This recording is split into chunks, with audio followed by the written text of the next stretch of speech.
Hello, and today we're going to be talking about scientific notation.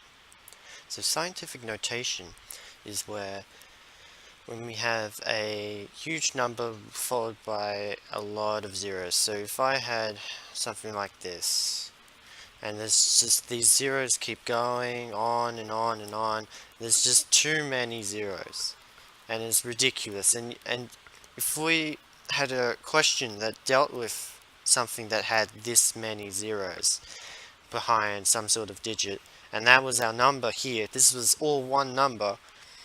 If we forgot a single zero, it will change our answer completely. So to prevent that, uh, mathematicians created scientific notation, a way to express really big numbers, and as we'll see later, also a really good way to express really small numbers. So first, a bit of notation. So this is the form. So, couple of things. B is not equal to 0, and A is smaller than 10, but greater than 0. So, the reason being is that anything greater than 10 we can put into this half of the equation here, which we'll go more into later. And the reason why B is not 0 is because anything to the power of 0 is just 1, and that just leaves us with A. And that effectively destroys the whole purpose of scientific notation in the first place. So, with that in mind, let's do a simple example. So, let's say I had 2 to the 2. This isn't a great example, but it is an example nonetheless. So rather than changing the base or using indices laws, we're just going to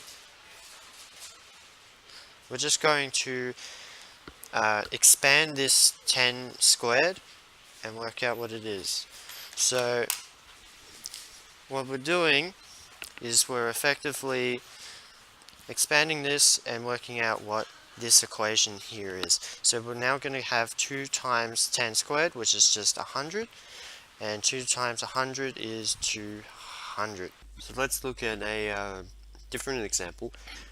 What if we were told we need to write 200, no, let's make that 2000. What if we were told that we need to write 2000 in scientific notation as a question? So, a couple of things to note.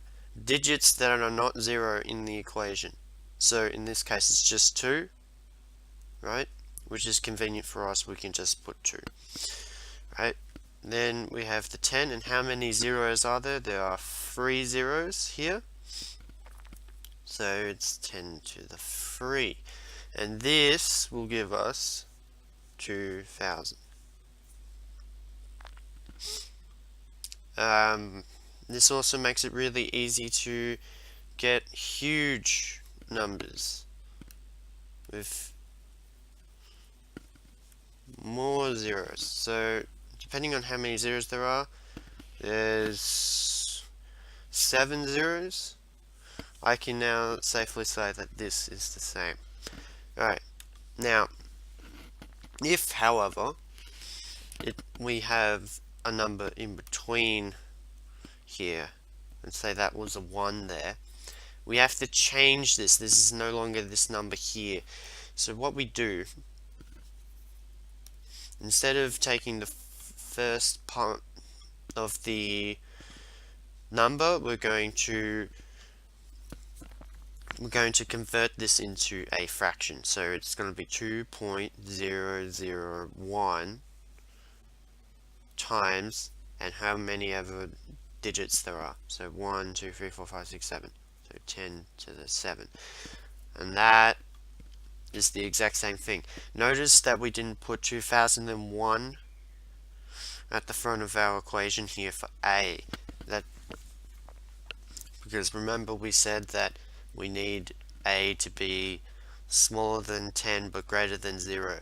So if we put 2001, it doesn't fit the constraint, and we can simplify it down more, and this is the simplified form.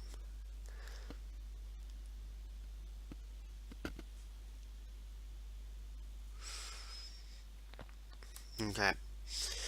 Now I'm going to be talking about really small numbers. So let's say I want to represent this decimal here.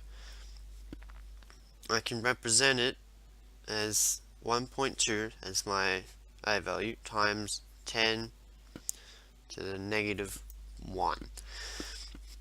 And what this will do is it will make it just shift back one decimal place. Now, of course, this isn't exactly a great way of doing it, but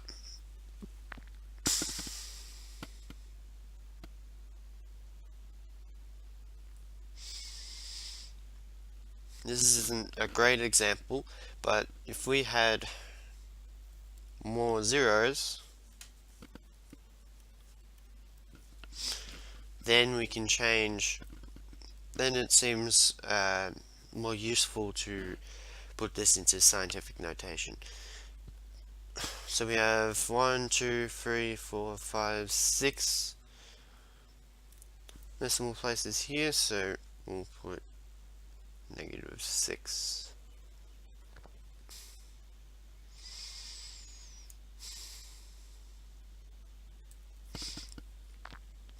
Okay. I briefly want to go over a question that might come up in some sort of test. So, using scientific notation to work out certain things.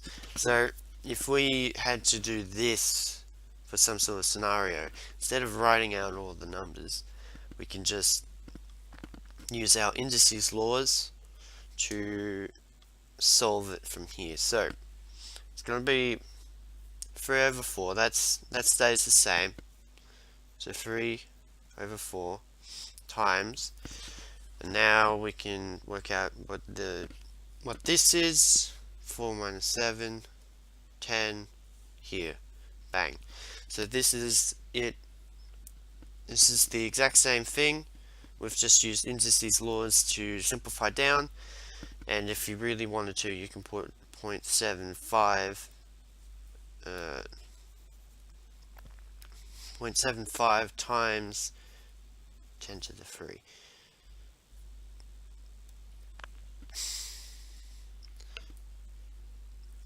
A similar thing happens if you times together these numbers.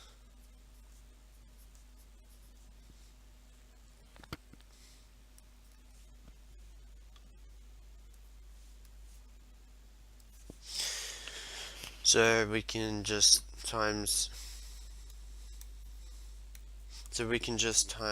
3 by 4, 12 times, and 10, and use indices laws. 10 to the 7 times 10 to the 3, that's 10 to the 10. Notice this is not scientific notation. Our A value is greater than 10. So change it to a 1.2 times, and then make this to the power of 11. So you've just plus 1 to our scientific notation. So there we go. We've converted the expression. So that's all the time that I have for today for scientific notation. If you have any questions, feel free to ask me in the comment section below or on social media, and I will see you in the next video.